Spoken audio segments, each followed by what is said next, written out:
Good morning to students all of you. बेटा, हमारा जो टॉपिक चल रहा है आपको पता है, अभी सिचुएशन थोड़ी ऐसी हो गई है कि कोरोना केसेस ज़्यादा बढ़ रहे हैं। हमारा जो टॉपिक चल रहा था वो बीच में ही छूट गया था। तो आपको ये मत समझना कि आपका टॉपिक छूट गया है, स्कूल में कॉन्टीन्यूसली नहीं हो पाया है, तो कोई बात नहीं। हम वीडियो के माध्यम से हम इस टॉपिक को आगे लेके चलेंगे। आपको बेटा अच्छे से रेगुलर पढ़ना है, किसी भी टॉपिक को मिस नहीं करना है बेटा, क्योंकि आपके एग्ज़ाम सर पर आने वाले हैं और ये 5-7 दिन की ही बात है, ज़्यादा दिन की बात नहीं है छुट्टी की। आप ये मत समझना कि पहले की तरह लॉकडाउन लग गया है, ऐसा नहीं होगा बेटा बिल्कुल भी। आपके एग्ज़ाम वही उसी तरीके से होंगे, आपकी क्लासेस उसी तरीके से चलेगी, लेकिन कुछ 5-7 दिन की प्रॉब्लम है ये। इसको हमें थोड़ा इस प्रॉब्लम को भी हमें थोड़ा झेलना पड़ेगा, ये ऐसी बात नहीं है। तो हमें अपनी पढ़ाई को कॉन्टीन्यूसली रखना है, बस इतना ध्यान रखना है आप। ये टॉपिक अब ये मत समझना वीडियोज़ है तो मतलब नहीं पढ़ना बेटा, उसी तरीके से हमें इसको आगे लेके चलना है। तो हम ये जो हमारा टॉपिक लास्ट टाइम हमने कल बेटा पढ़ा था अकाउंटेंसी में कि भाई हमने लास्ट टॉपिक पढ़ा था बेटा इंटरेस्ट ऑन कैपिटल का। इंटरेस्ट ऑन कैपिटल का टॉपिक हमने अच्छे से पढ़ लिया था। उसमें जो मैंने आपको बेटा 5 केस बताए थे, 5 केसेस बताए थे, तो वो हमने अच्छे से कर लिए थे। 5 केस आई थिंक आपको समझ में भी आ गए होंगे। अभी जो हमारा न्यू टॉपिक है, वो न्यू टॉपिक क्या है? वो है बेटा एडजस्टमेंट ऑफ क्लोज अकाउंट। आप सभी अपनी बुक खोल के बैठ जाइए। एडजस्टमेंट ऑफ क्लोज अकाउंट, ठीक है। इसे हम शॉर्ट फॉर्म में क्या बोल देते हैं? Table showing adjustment.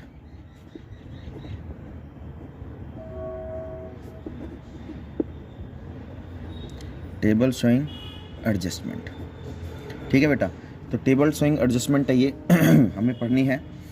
अब ये कब बनाई जाती है? कई बार क्या होता है कि जो फर्म होती है ना बेटा, फर्म क्या करती है कई बार है ना, अपने पार्टनर्स अकाउंट तो क्लोज कर देती है, अकाउंट क्लोज कर देती है 31 मार्च को। 31 मार्च को क्लोज अकाउंट करने के बाद पता लगता है कि भैया ना फर्म अपने पार्टनर्स को ना सैलरी देना भूल गई है, या फिर कैपिटल पर इंटरेस्ट देना भूल गई है, या फिर ड्राइंग पर इंटरेस्ट लेना भूल गई है, मतलब कुछ भी। आपको टेबल शोइंग एडजस्टमेंट के बारे में पता कैसे लगेगा कि ये टेबल शोइंग एडजस्टमेंट का क्वेश्चन है? आपको या तो ओमिशन वर्ड आएगा, या एरर वर्ड नज़र आएगा, या रेक्टिफाइंग वर्ड नज़र आएगा, या फिर आपको एडजस्टिंग एंट्री आएगा।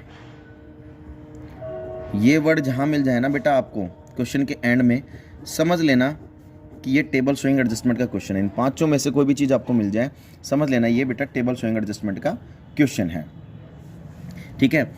आपको क्वेश्चन में बोल देगा, जैसे मान लीजिए क्वेश्चन फॉर एग्जांपल के तौर पे लेके चलता हूँ मैं।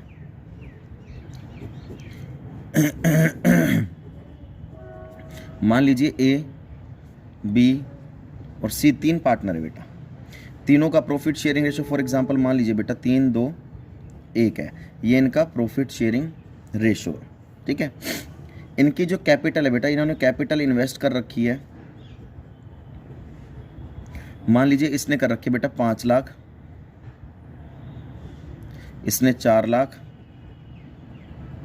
इसने 3 लाख। ये कैपिटल इन्वेस्ट कर रखी है इन्होंने फॉर एग्जांपल, ठीक है। ए ने कर रखी है बेटा 5 लाख, बी ने कर रखी है 4 लाख और सी ने कर रखी है 3 लाख कैपिटल इन्वेस्ट। आपको क्वेश्चन में कह देगा कि जैसे भाई फर्म जो है ना, firm has been omitted. Omitted का मतलब बेटा, ओमिशन का मतलब होता है भूलना। Firm has omitted to give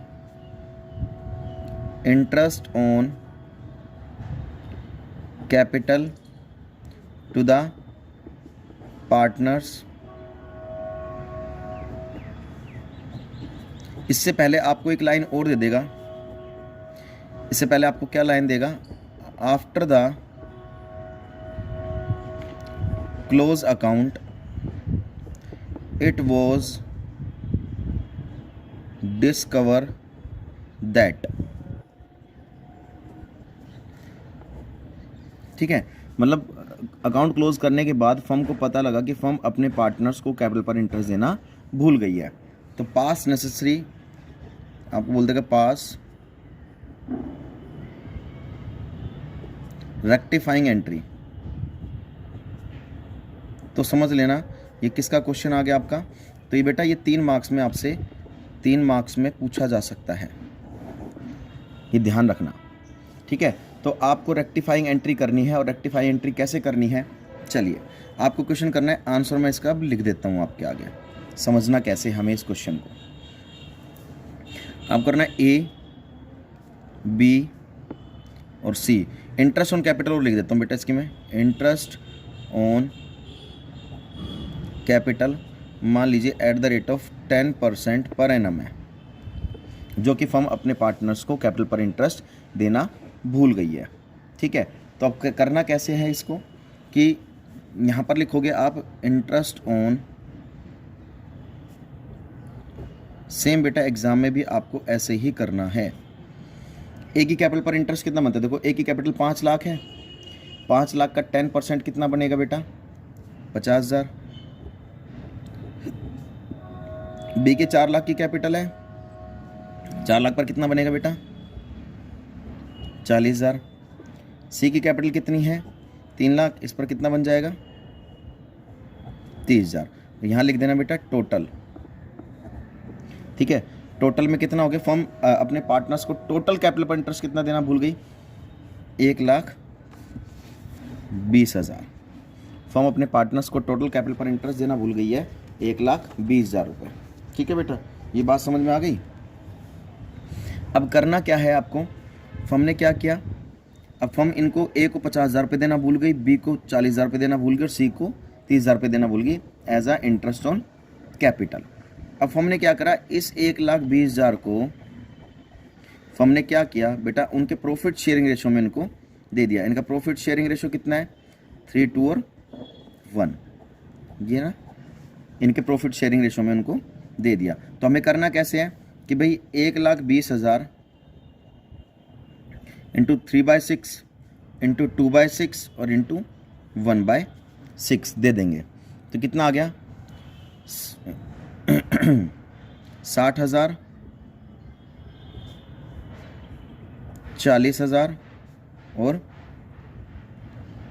20,000 firm ने इनको ये दे दिया है। तो अब आपको करना कैसे, एंट्री कैसे करनी है आपको बेटा,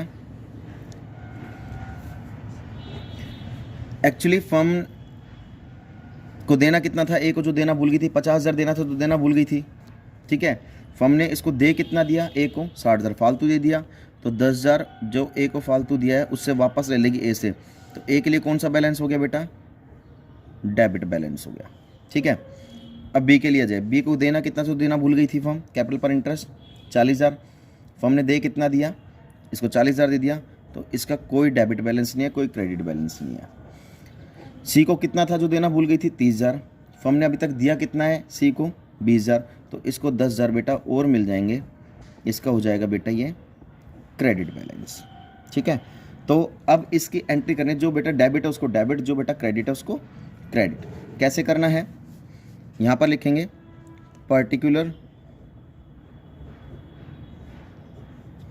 लेजर फोलियो डेबिट का अमाउंट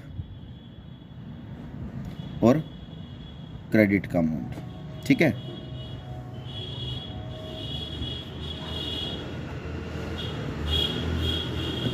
एंट्री कैसे कर देंगे बेटा इसकी, जो डेबिट है उसको डेबिट, जो क्रेडिट है उसको क्रेडिट। एंट्री कर देंगे as capital account debit to seize capital account, वही 10,000 का अमाउंट डेबिट साइड ए का और 10,000 का अमाउंट सी का क्रेडिट साइड। और इसकी नरेशन ज़रूर कर देना बेटा, आपको बता रखे नरेशन बीइंग वर्ड यूज़ करके इसकी नरेशन कर देना। तो इस तरीके से हमारा ये क्वेश्चन ख़त्म हो जाएगा। आपको ये देख लो, आप इसका स्क्रीनशॉट ले लो बेटा, और आपको इस तरीके से इस क्वेश्चन को पूरा तरीके से सही तरीके से करना है। और आगे के बेटा कम से कम एटलीस्ट 10 क्वेश्चन आपको इससे आगे के कर लेने हैं। और अगर इस 10 क्वेश्चन में अगर कोई प्रॉब्लम आती है तो आप मेरे को मैसेज करके बता सकते हैं कि सर हमारे इस क्वेश्चन में प्रॉब्लम है, मैं आपको उसको सॉल्यूशन करके दे दूंगा या सोल्व करवा दूंगा। आपको बेटा रेगुलर पढ़ना, ये ध्यान रखना, बस किसी भी तरीके से कोई चीज़ स्किप नहीं करनी है, आप चाहो तो स्क्रीनशॉट ले सकते हो बेटा इसका।